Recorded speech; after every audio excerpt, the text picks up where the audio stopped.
Hey there, it's me, Lisa Lillian, here with my mom Hello. for another taste test. Are you hungry, Mom? I'm hungry. And are you hungry, Mom? I'm hungry, Mom. Yes, and she's hungry. That's hungry All girl. right. I just figured since I'm visiting her, we would have a little taste test, and why not, right? 'Cause what else are we going to do? So much fun. So much fun. This is from Trader Joe's. These are they're the tiniest chocolate chip cookies. So these are the tiniest chocolate chip cookies from Trader Joe's, which basically means there are 9 servings in the bag, a third of a cup each. You probably get a ton of cookies for the calorie count of 120 calories. Look how tiny these cookies are. Oh, they're adorable. Cute. All right.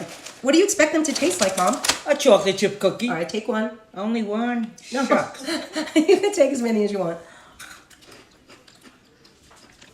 I miss the chocolate. Wait, you don't taste chocolate? Nope.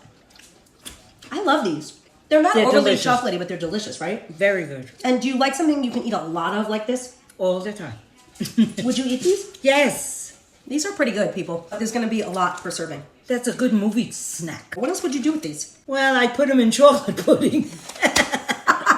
They would be good in chocolate pudding. They almost taste like cereal. You want another one? Okay. Okay, so we say thumbs up. Thumbs up. Thumbs up to the tiniest chocolate chip cookies from Trader Joe's. Thanks, Mom. That's a joke. Mwah. Bye.